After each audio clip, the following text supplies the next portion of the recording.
धीरे बोलो, कोई सुन ना ले। दोस्तों, ये बात हम सबके कानों में जरूर पड़ी होगी और हमारे मुंह से भी निकली होगी, लेकिन सोचने की बात यह है कि ये वाक्य कब कब हमारे मुंह से निकलता है और कब कब हमारे कानों में पड़ता है, क्योंकि ऐसे कम ही गुप्त राज होते हैं जो हम दूसरों के कानों में पड़ने नहीं देना चाहते। अक्सर परिवार में अशांति का कारण हम स्वयं ही होते हैं। हम इस बात को देख पाए भले न देख पाए, पर यह असल सत्य है, क्योंकि जाने अनजाने मूर्खतावश हम खुद ही अपनी वो सारी बातें दूसरों को बता देते हैं जो हमें कभी दूसरों को नहीं बतानी चाहिए।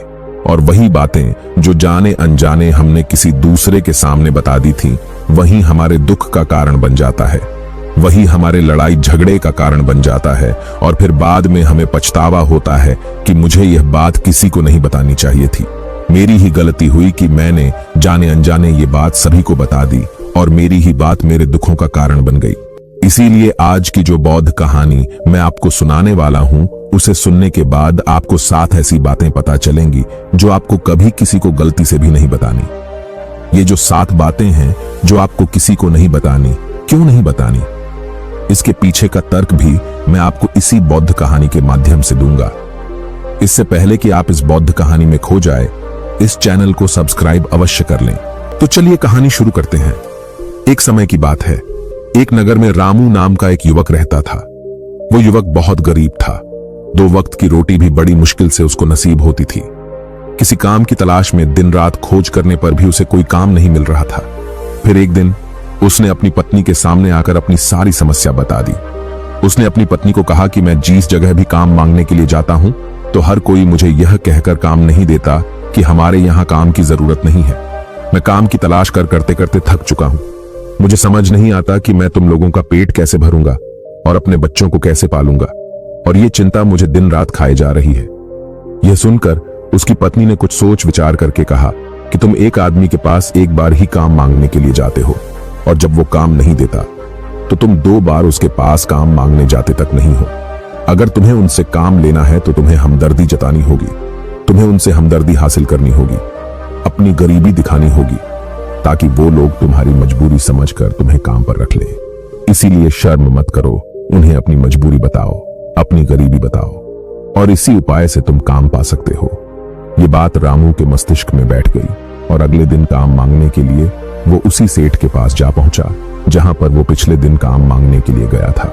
लेकिन इस बार उसने हाथ जोड़कर उस सेठ से प्रार्थना की और विनती की कि वो बहुत गरीब है और उसे काम की बहुत जरूरत है।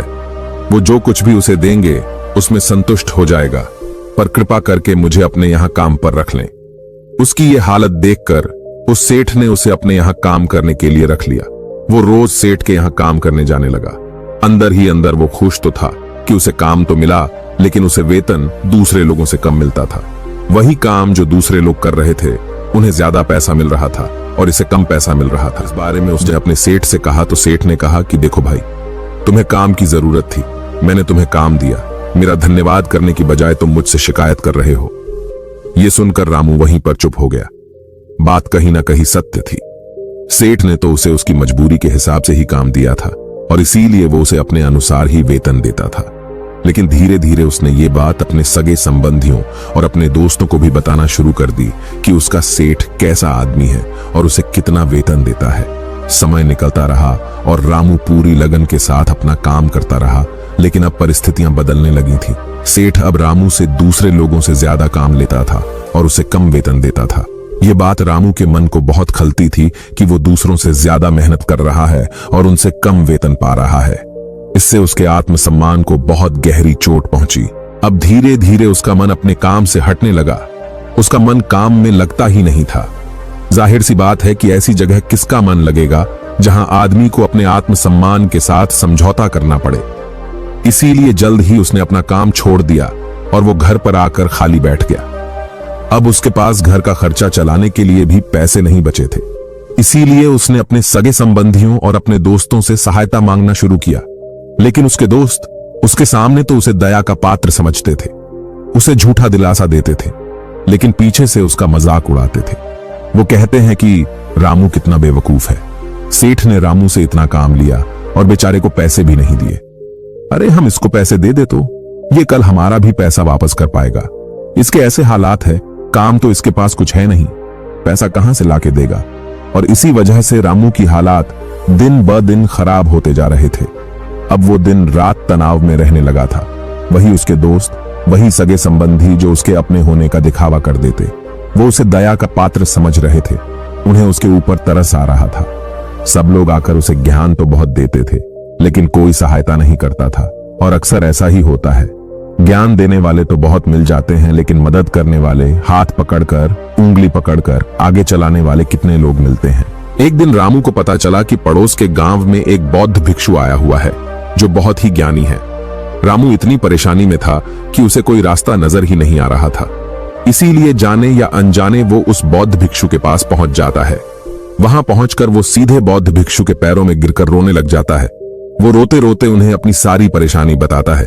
उसे बताता है कि किस तरह उसके सेठ ने उसका फायदा उठाया और उसके सगे संबंधी उसके साथ कैसा व्यवहार रखते हैं। सारी बातें सुनकर बौद्ध भिक्षु ने उसे शांत कराते हुए कहा कि बेटा, ये सारी समस्याएं तुम्हारी बुद्धिहीनता, तुम्हारी मूर्खता के कारण उत्पन्न हुई है। अगर तुम्हारे अंदर विवेक हो तो इनमें से एक भी समस्या तुम्हारे मन को दुखी नहीं कर सकती थी, लेकिन तुमने अपने अविवेक के कारण, अपनी मूर्खता के कारण खुद ही अपने रास्ते में कांटे बिछा दिए और खुद ही के लिए समस्या खड़ी कर दी।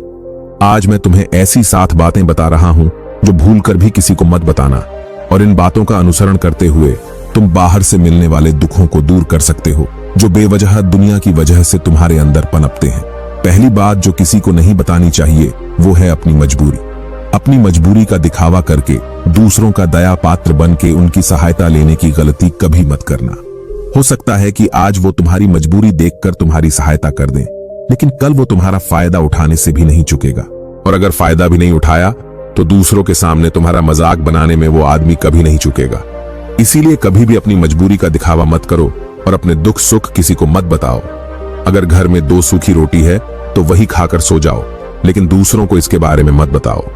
जरा आप खुद सोचो कि मजबूरी बताने का क्या मतलब होता है। एक इंसान का या तो वह दूसरों से सहानुभूति हासिल करना चाहता है या उनसे कोई आर्थिक मदद चाहता है, लेकिन अगर दोनों ही परिस्थितियां आप देखें तो दूसरा आदमी आपका फायदा उठाने से नहीं चूकेगा, और अगर वो फायदा नहीं भी उठाएगा तो अपनी नजर में तो वो आपको मूर्ख ही समझेगा, बेवकूफ समझेगा, और दूसरों के सामने आपका मजाक तो जरूर बनाएगा। इसीलिए अपनी मजबूरी के बारे में कभी किसी को मत बताना। दूसरी बात जो किसी को नहीं बतानी चाहिए वो है अपने घर की बातें। जो भी हमारे घर के अंदर आपस में बातचीत होती है, हमारे माँ बाप के साथ, हमारे बच्चों के साथ, हमारी पत्नी के साथ, वो बातें परिवार तक ही सीमित रहनी चाहिए।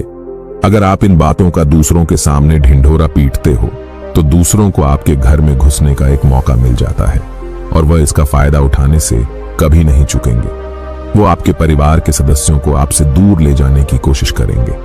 अक्सर ऐसा होता है, हम समाज में देखते हैं कि हम अपने घर के झगड़ों को कम करने के लिए उन झगड़ों को अपने पड़ोसियों और दूसरे सगे संबंधियों को बता देते हैं, लेकिन इससे आपको सहायता कभी नहीं मिली होगी, बल्कि आपके घर के लड़ाई झगड़े और ज्यादा बढ़ गए होंगे, और वो जाहिर है वो लड़ाई झगड़े बढ़ेंगे।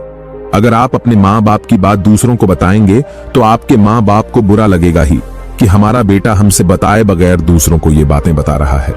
इसीलिए अपने घर की बातें और अपने घर के लड़ाई झगड़े किसी के सामने मत बताना। तीसरी बात जो मैं आपको बताने जा रहा हूं, जो किसी को नहीं बतानी चाहिए, वो सुनने पर बहुत अजीब लग सकती है, लेकिन उसका सत्य भी मैं आपको एक तर्क के माध्यम से दूंगा। मैं कहता हूं कि अपनी आमदनी किसी को मत बताना। अब अपनी आमदनी ना बताने के पीछे क्या मतलब हो सकता है? जरा सोचिए कि आप अपनी आमदनी अपने दोस्तों को बता देते हैं, तो जब आपके दोस्तों को जरूरत पड़ेगी तो वो सिर्फ आपको ही याद करेंगे, क्योंकि उनको पता है कि अगर आपकी आमदनी ज्यादा अच्छी है तो आप भी उनकी मदद कर सकते हैं, और इसीलिए ज्यादा लोग आपसे सहायता मांगेंगे। और जब आप उनकी सहायता नहीं करेंगे तो वो सोचेंगे कि इस आदमी के पास पैसे है, मेरी सहायता कर सकता है, लेकिन यह सहायता कर नहीं रहा है, और इसीलिए आपकी आमदनी आप दोनों दोस्तों के बीच एक झगड़े का कारण हो सकती है। कम आमदनी होगी तो लोग मजाक उड़ाएंगे, और ज्यादा होगी तो सहायता मांगेंगे, तो अपनी आमदनी दूसरों को बताने का कोई मतलब नहीं है। चौथी बात जो किसी को भी नहीं बतानी चाहिए वो है अपनी अतीत की गलतियां और भविष्य की रणनीतियां। जरा सोचो कि अगर हम अपने अतीत की गलतियां किसी दूसरे को बताते हैं तो उसका क्या प्रभाव होगा। वो गलतियां सुधरी तो नहीं की जा सकती, जाहिर है, तो उन्हें बताने का क्या मतलब रह जाता है। आप अपने अंधेरे पक्ष को खुद दुनिया के सामने बता रहे हो, खुद अपनी गलतियां दूसरों के सामने बता रहे हो। इससे उस आदमी की नजर में आपका एक चरित्र गठित हो जाएगा और वो भविष्य में हमेशा आपको उसी नजरिए से देखेगा। इसीलिए किसी भी आदमी की नजर में अपना चरित्र गठित मत होने दो और जरा सोचो कि आप व्यर्थ में ही अपने भविष्य की रणनीतियां दूसरों के सामने बता रहे हो। जो लोग आपके काम का हिस्सा ही नहीं है, उनके सामने अपनी भविष्य की रणनीतियां बताने का क्या फायदा। वो लोग आपकी सहायता तो नहीं करेंगे, लेकिन आपकी भविष्य की रणनीतियों में समस्या जरूर बन सकते हैं। आप खुद अपने विवेक का इस्तेमाल करिए और सोचिए कि आपके साथ भी ऐसा हुआ है कि आपने अपनी भविष्य की रणनीति किसी को बताई हो और वो कामयाब ही ना हुई हो। जरूर हुआ होगा, जरा गौर से सोचिए। पांचवी बात जो मैं आपको बताने वाला हूं, उसे अच्छे से समझ लेना और गांठ बांध लेना और किसी को यह बात मत बताना। अपनी कमजोरियां और अपनी ताकत अक्सर इंसान को पता नहीं होता है कि उसकी कमजोरी या उसकी ताकत क्या है। लेकिन अगर आपको अपनी कमजोरी और अपनी ताकत पता है तो पहली बात तो आप बहुत ही बुद्धिमान आदमी हैं। और दूसरी बात कि आपको ये बातें किसी से साझा नहीं करनी है, क्योंकि अगर आपकी कमजोरियां दूसरों को पता चल गई तो वो आपकी कमजोरियों का फायदा उठाएंगे, और अगर आपकी ताकत पता चल गई तो वही ताकत आपकी कमजोरी बन जाएगी, क्योंकि वो ताकत दूसरे आदमी को पता है और वो ताकत की वजह भी ढूंढ ही लेगा। अपनी कमजोरी और अपनी ताकत अपनी पत्नी या अपने पति को भी नहीं बतानी चाहिए, क्योंकि इसके बाद आपको घर में उनसे हमेशा दब के रहना पड़ेगा। छठी बात बताना चाहता हूं कि जब तुम दान करते हो तो दान के बारे में भी किसी को मत बताना, नहीं तो दान करना व्यर्थ हो जाता है, बेकार हो जाता है। जब आप अपने दान का ढिंढोरा पीटते हो तो आप ये बता रहे हो कि मैं कितना बड़ा दानी पुरुष हूं, और ये आपके अंदर एक अहंकार निर्मित करेगा। इसीलिए दान जितना ही गुप्त रूप से किया जाए उतना ही अच्छा होता है, उतना ही फलदायी होता है। जब आपका बायां हाथ दान कर रहा हो तो दाएं हाथ को बिना पता चले कि बायां हाथ दान कर रहा है। अब मैं सातवीं और आखिरी बात जो किसी को नहीं बतानी चाहिए, वो है अपने मित्र और अपने शत्रु। आप अपने मित्रों के बारे में अगर दूसरे लोगों को बताएंगे तो वह आपके मित्रों के साथ अपनी घनिष्ठता बनाकर आपको धोखा दिलवा सकते हैं।